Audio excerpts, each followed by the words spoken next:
You know, when your own child looks at you like you're nothing more than an inconvenience. It does something to your soul. My name's Walter Hayes.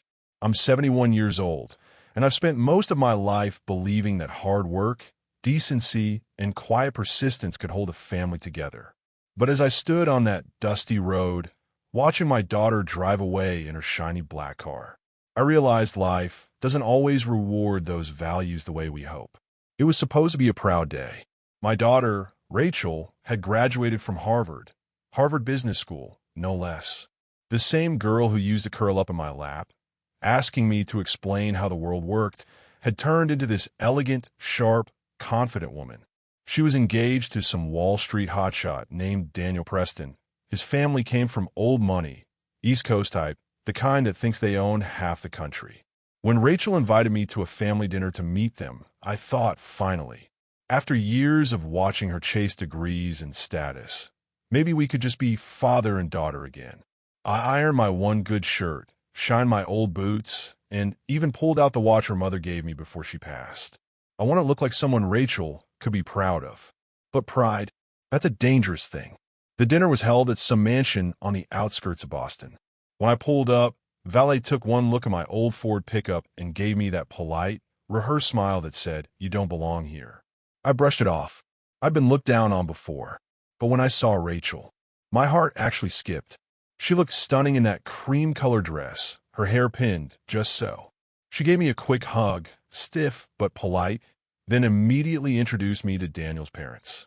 "Mom, Dad, this is my father, Walter," she said quickly, as though my name might embarrass her if she said it too loud. Daniel's father, Richard Preston, was the kind of man who measured people with his eyes before shaking hands. "Walter," he said, "Rachel tells us you're a mechanic?" "Used to be," I said with a small smile.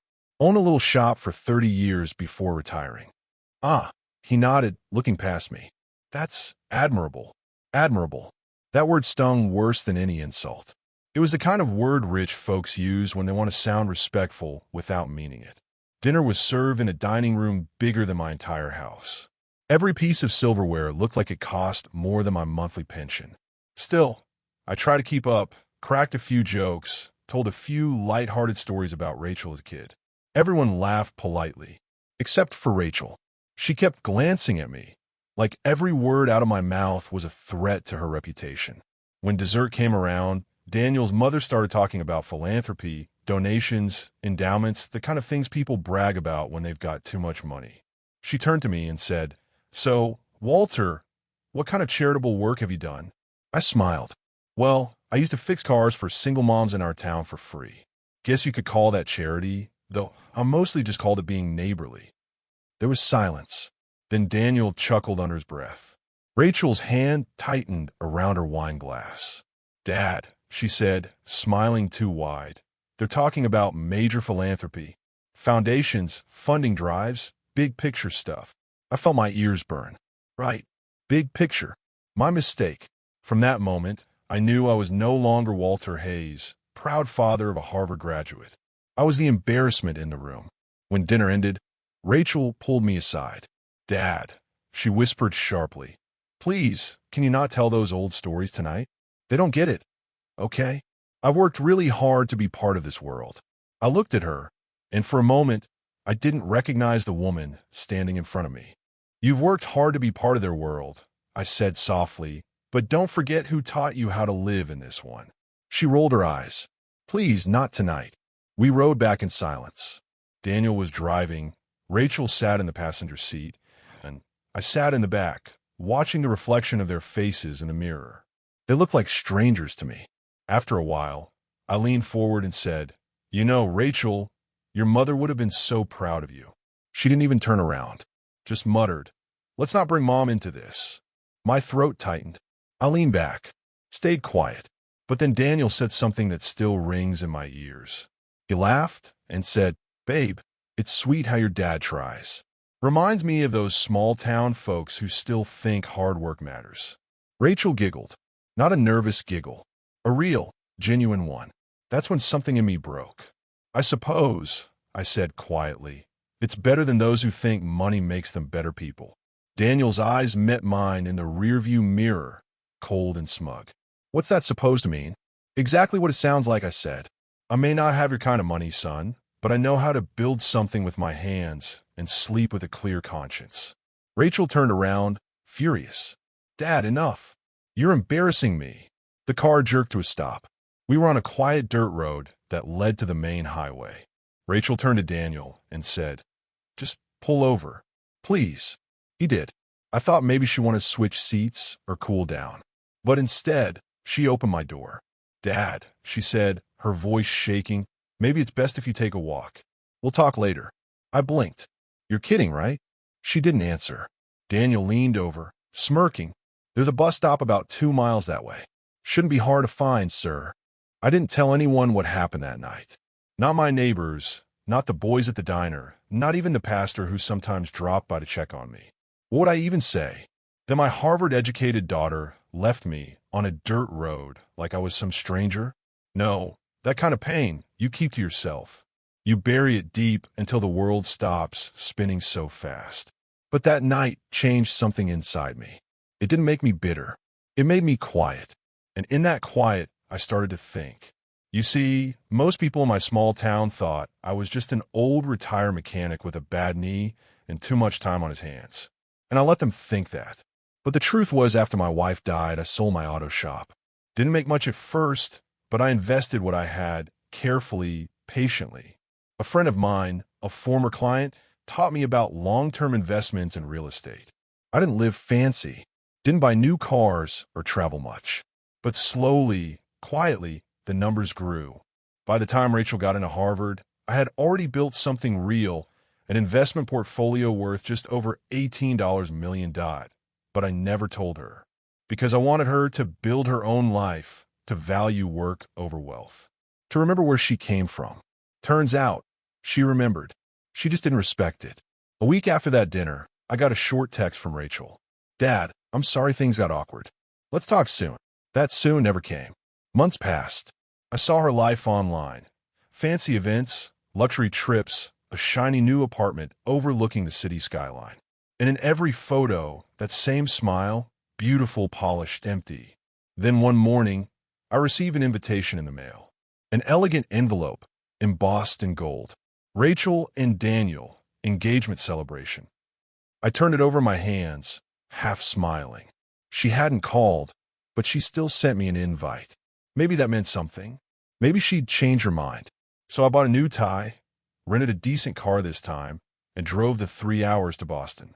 The event was held at a grand country club, the kind of place where even the air smells like money. When I arrived, I saw them both, Rachel in a white satin dress, Daniel in a tailored suit, surrounded by people clinking champagne glasses and laughing like life was perfect. When she saw me, her smile faltered for half a second, then came back, polite and practiced. "Dad, you made it," she said, kissing me lightly on the cheek. "Wouldn't miss it," I said softly. She introduced me around. "This is my father, Walter," but I could tell by the looks on people's faces that she'd never told them much about me. Probably just said I lived out of state or something vague. Dinner was served on the patio overlooking a golf course. Music played, laughter filled the air, and I sat quietly at the edge of it all, watching my daughter pretend I was invisible. Then came the toasts. Rachel's friend took the mic first, then Daniel's father. He gave a long speech about legacy, status, and preserving family reputation.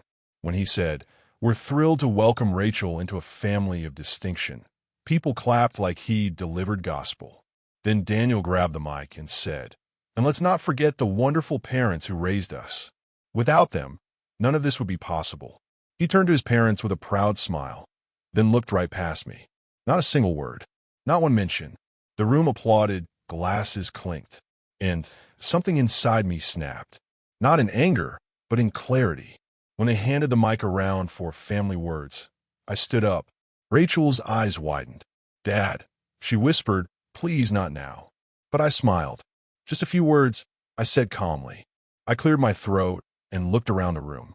"You know, I began, when Rachel was little, she used to help me change oil in the garage. She'd come home from school, roll up her sleeves, and hand me tools while I worked. She wasn't afraid to get her hands dirty back then. She learned that real value doesn't come from where you were born, but from what you do with what you've got. There was a quiet shift in the room. Some people smiled.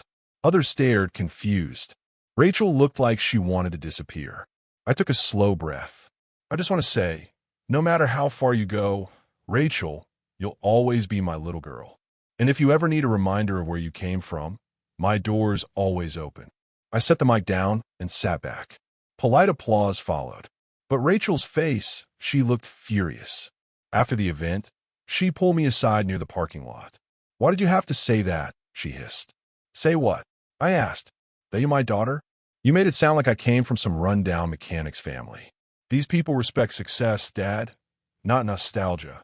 I looked at her for a long time. Then I said quietly, "Success without respect isn't success, Rachel. It's just arrogance with good lighting." She turned away, shaking her head. "You don't understand this world." "Maybe not," I said, "but I understand people. And one day, you'll find out they're not the same thing."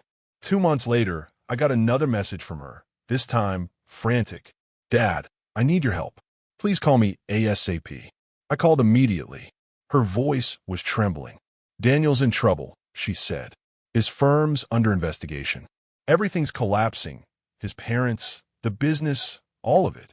They froze our accounts. I don't know what to do." I leaned back in my chair, heart heavy but calm. "Where are you now?" "At our apartment," she said. "We're being told to leave by the end of the week." "Dad, please, can we stay with you for a while? Just until things settle down." I paused. The silence between us was thick.